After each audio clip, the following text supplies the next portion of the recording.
शांति। आज 16 अक्टूबर 2025 की बाबा की साकार मुरली है।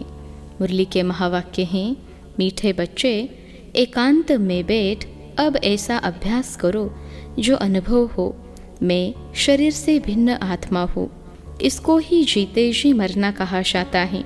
प्रश्न है, एकांत का अर्थ क्या है? एकांत में बैठ तुमको कौन सा अनुभव करना है?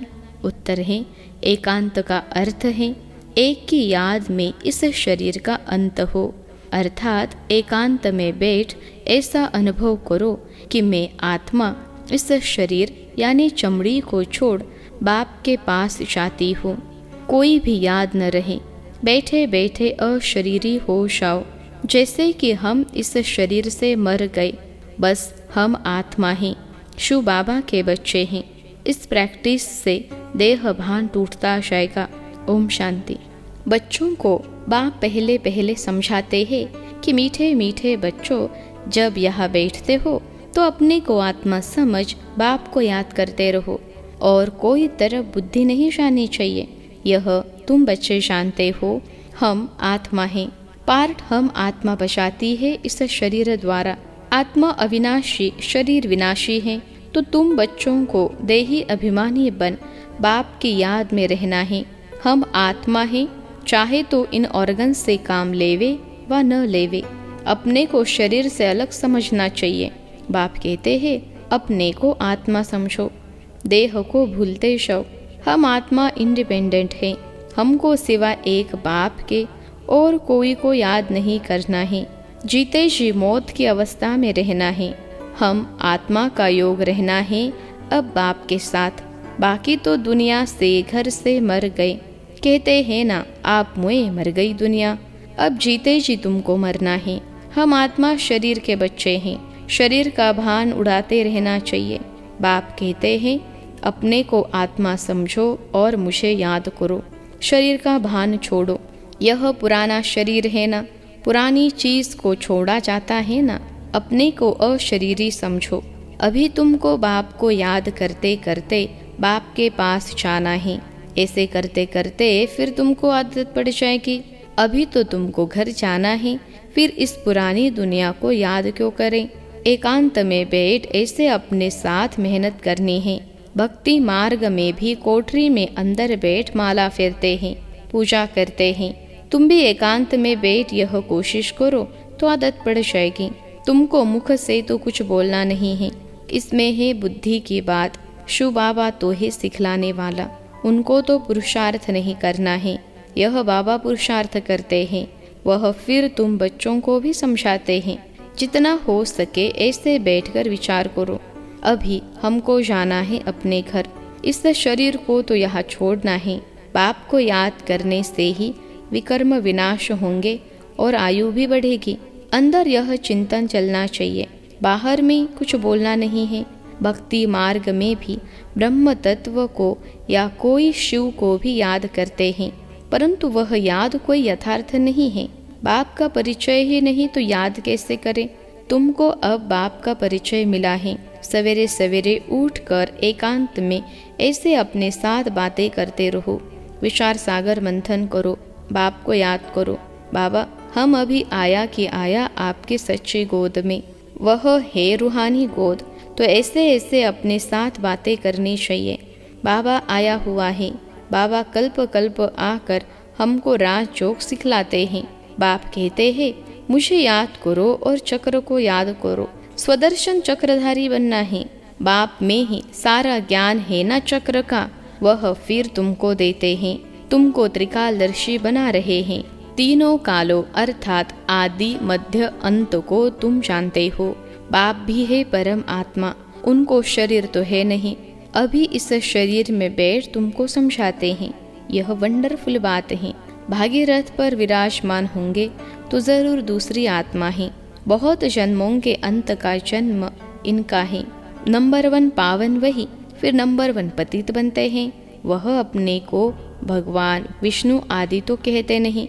यहाँ एक भी आत्मा पावन है नहीं, सब पतित ही हैं। तो बाबा बच्चों को समझाते हैं, ऐसे ऐसे विचार सागर मंथन करो।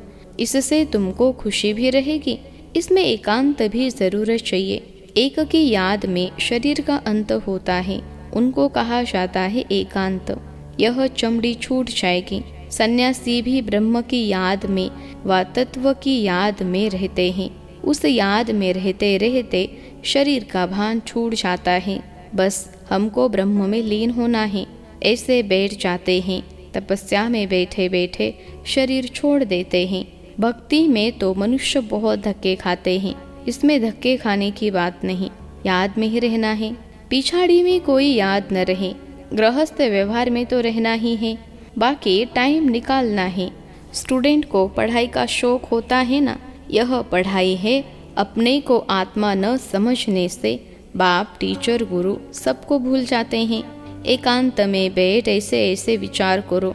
गृहस्थी घर में तो वाइब्रेशन ठीक नहीं रहता है। अगर अलग प्रबंध है तो एक कोठरी में एकांत में बैठ जाओ। माताओं को तो दिन में भी टाइम मिलता है। बच्चे आदि स्कूल में चले जाते हैं। जितना टाइम मिले यही कोशिश करते रहो।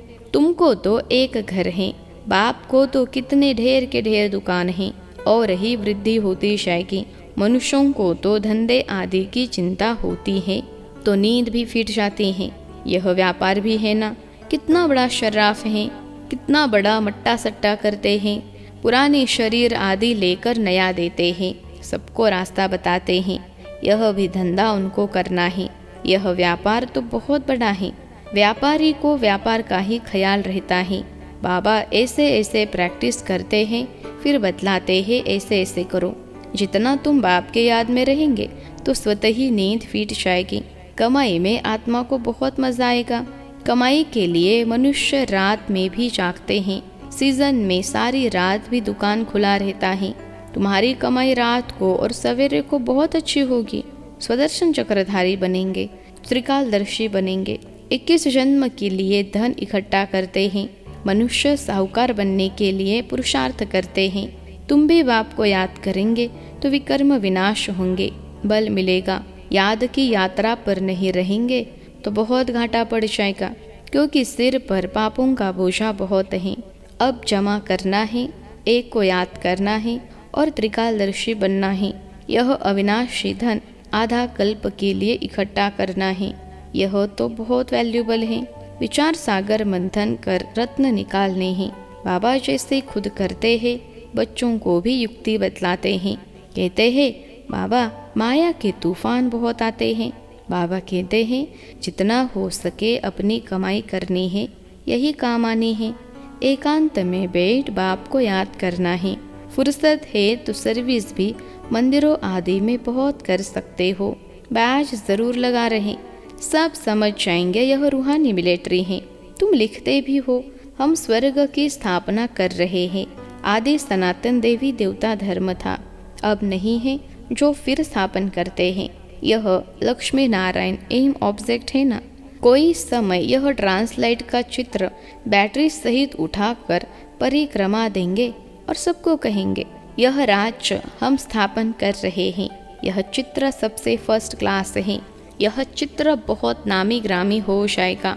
लक्ष्मी नारायण सिर्फ एक तो नहीं थे, उन्होंने राजधानी थी ना। यह स्वराज्य स्थापन कर रहे हैं। अब बाप कहते हैं मन मना भव। बाप को याद करो तो विकर्म विनाश होंगे। कहते हैं हम गीता का सप्ताह मनाएंगे। यह सब प्लान कल्प पहले मुहाफिक बन रहे हैं। परिक्रमा में यह चित्र लेना पड़े, इनको देखकर सब खुश होंगे। तुम कहेंगे बाप को और वर्षे को याद करो। मन मना भव, यह गीता के अक्षर है ना। भगवान शिव बाबा है, वह कहते हैं मुझे याद करो तो विकर्म विनाश हो। 84 के चक्र को याद करो तो यह बन जाएंगे। लिटरेचर भी तुम सौगात देते रहो। शिव बाबा का भंडारा तो सदा भरपूर है। आगे चलकर बहुत सर्विस होगी। एम ऑब्जेक्ट कितनी क्लियर है। एक राज्य एक धर्म था, बहुत साहूकार थे। मनुष्य चाहते हैं एक राज्य एक धर्म हो। मनुष्य जो चाहते हैं सो अब आसार दिखाई पड़ते हैं, फिर समझेंगे यह तो ठीक कहते हैं। 100% पवित्रता सुख शांति का राज्य फिर से स्थापन कर रहे हैं। फिर तुमको खुशी भी रहेगी। याद में रहने से ही तीर लगेगा। शांति में रहे थोड़े अक्षर ही बोलने हैं, जास्ती आवाज नहीं। गीत कविताएं आदि कुछ भी बाबा पसंद नहीं करते। बाहर वाले मनुष्यों से रीस नहीं करनी है, तुम्हारी बात ही और है। अपने को आत्मा समझ बाप को याद करना है बस। स्लोगन भी अच्छे हो जो मनुष्य बढ़कर जाए। बच्चे वृद्धि को पाते रहते हैं, खजाना तो भरपूर रहता है। बच्चों का दिया हुआ फिर बच्चों के काम में ही आता है। बाप तो पैसे नहीं ले आते हैं, तुम्हारी चीजें तुम्हारे काम में आती हैं। भारतवासी जानते हैं हम बहुत सुधार कर रहे हैं। 5 वर्ष के अंदर इतना अनाज होगा जो अनाज की कभी तकलीफ नहीं होगी। और तुम जानते हो ऐसी हालत होगी जो अन्न खाने के लिए नहीं मिलेगा। ऐसे नहीं अनाज कोई सस्ता होगा। तुम बच्चे जानते हो हम 21 जन्म के लिए अपना राज्य भाग्य पा रहे हैं। यह थोड़ी बहुत तकलीफ तो सहन करनी ही है। कहा जाता है खुशी जैसी खुराक नहीं। अतीन्द्रिय सुख गोप गोपियों का गाया हुआ है। ढेर बच्चे हो जाएंगे, जो भी सैंपलिंग वाले होंगे वह आते जाएंगे। झाड़ यहाँ ही बढ़ना है ना, स्थापना हो रही है। और धर्मों में ऐसा नहीं होता है, वह तो ऊपर से आते हैं।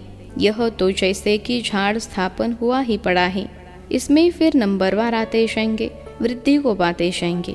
तकलीफ कुछ नहीं, उन्हों को तो ऊपर से आकर पहाड़ बचाना ही है। इसमें महिमा की क्या बात है। धर्म स्थापक के पिछाड़ी आते रहते हैं, वह शिक्षा क्या देंगे सदगति की, कुछ भी नहीं। यहाँ तो बाप भविष्य देवी देवता धर्म की स्थापना कर रहे हैं। संगम युग पर नया सैंपलिंग लगाते हैं ना। पहले पौधों को गमले में लगाकर फिर नीचे लगा देते हैं, वृद्धि होती जाती है। तुम भी अब पौधा लगा रहे हो, फिर संगम युग में वृद्धि को पाए राज्य भाग्य पाएंगे। तुम नई दुनिया की स्थापना कर रहे हो। मनुष्य समझते हैं अजुन कलयुग में बहुत वर्ष पड़े हैं, क्योंकि शास्त्रों में लाखों वर्ष लिख दिए हैं। समझते हैं कलयुग में अभी 40,000 वर्ष पड़े हैं, फिर बाप आकर नई दुनिया बनाएंगे। कई समझते हैं यह वही महाभारत लड़ाई है, गीता का भगवान भी जरूर होगा। तुम बतलाते हो श्री कृष्ण तो था नहीं।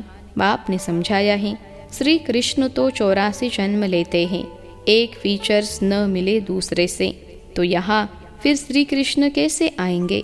कोई भी इन बातों पर विचार नहीं करते हैं। तुम समझते हो श्री कृष्ण स्वर्ग का प्रिंस, वह फिर द्वापर में कहाँ से आएगा। इस लक्ष्मी नारायण के चित्र को देखने से ही समझ में आ जाता है। शुबाबा यह वर्षा दे रहे हैं। सतयुग की स्थापना करने वाला बाप ही है। यह गोला झाड़ आदि के चित्र कम थोड़े ही हैं। एक दिन तुम्हारे पास यह सब चित्र ट्रांसलाइट के बन जाएंगे। फिर सब कहेंगे हमको ऐसे चित्र ही चाहिए। इन चित्रों से फिर विहंग मार्ग की सर्विस हो जाएगी। तुम्हारे पास बच्चे इतने आएंगे जो फुर्सत नहीं रहेगी, ढेर आएंगे, बहुत खुशी होगी। दिन प्रतिदिन तुम्हारा फोर्स बढ़ता जाएगा। ड्रामा अनुसार जो फूल बनने वाले होंगे उनको टच होगा। तुम बच्चों को ऐसे नहीं कहना पड़ेगा कि बाबा इनकी बुद्धि को टच करो। टच कोई बाबा थोड़े ही करते हैं, समय पर आपे ही टच होगा। बाप तो रास्ता बताएंगे ना। बहुत बच्चियां लिखती है हमारे पति की बुद्धि को टच करो। ऐसे सबकी बुद्धि को टच करेंगे फिर तो सब स्वर्ग में इकट्ठे हो जाएं। पढ़ाई की ही मेहनत है, तुम खुदाई खिदमतगार होना। सच्ची सच्ची बात बाबा पहले से ही बता देते हैं क्या क्या करना है। ऐसे चित्र ले जाने पड़ेंगे, सीढ़ी का भी ले जाना पड़े। ड्रामा अनुसार स्थापना तो होनी ही है। बाबा सर्विस के लिए जो डायरेक्शन देते हैं उस पर ध्यान देना है। बाबा कहते हैं बैच किस्म किस्म के लाखों बनाओ। ट्रेन की टिकट लेकर 100 माइल तक सर्विस करके आओ। एक डिब्बे से दूसरे में फिर तीसरे में, बहुत सहज है। बच्चों को सर्विस का शौक रहना चाहिए। अच्छा, मीठे मीठे सिखलते बच्चों प्रति माता पिता बाप दादा का याद प्यार और गुड मॉर्निंग। रूहानी बाप की रूहानी बच्चों को नमस्ते। हम रूहानी बच्चों की सिखलते रूहानी माता पिता बाप दादा को याद प्यार, गुड मॉर्निंग और नमस्ते बाबा नमस्ते। धारणा के लिए मुख्य सार पहली पॉइंट है विचार सागर मंथन कर अच्छे अच्छे रत्न निकालने हैं, कमाई जमा करनी है। सच्चा खुदाई खिदमतगार बन सेवा करनी है। दूसरी पॉइंट है, पढ़ाई का बहुत शौक रखना है। जब भी समय मिले एकांत में चले जाना है। ऐसा अभ्यास हो जो जीते जी इस शरीर से मरे हुए हैं इस स्टेज का अनुभव होता रहे, देह का भान भी भूल जाए। आज का वरदान है, अपने मूल संस्कारों के परिवर्तन द्वारा विश्व परिवर्तन करने वाले उदाहरण स्वरूप भव।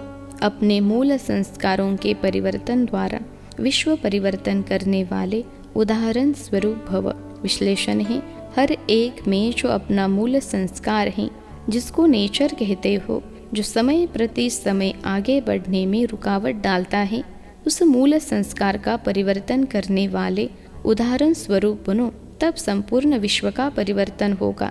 अब ऐसा परिवर्तन करो जो कोई यह वर्णन न करे कि इनका यह संस्कार तो शुरू से ही है। जब परसेंटेज में अंश मात्र भी पुराना कोई संस्कार दिखाई न दे, वर्णन न हो, तब कहेंगे यह संपूर्ण परिवर्तन के उदाहरण स्वरूप है। आज का स्लोगन है, अब प्रयत्न का समय बीत गया, इसलिए दिल से प्रतिज्ञा कर जीवन का परिवर्तन करो। अब प्रयत्न का समय बीत गया, इसलिए दिल से प्रतिज्ञा कर जीवन का परिवर्तन करो। अव्यक्त इशारे स्वयं और सर्व के प्रति मनसा द्वारा योग की शक्तियों का प्रयोग करो। जैसे साइंस प्रयोग में आती है तो समझते हैं कि साइंस अच्छा काम करती है, ऐसे साइलेंस की शक्ति का प्रयोग करो। इसके लिए एकाग्रता का अभ्यास बढ़ाओ। एकाग्रता का मूल आधार है मन की कंट्रोलिंग पावर, जिससे मनोबल बढ़ता है। इसके लिए एकांतवासी बनो। अच्छा, ओम शांति।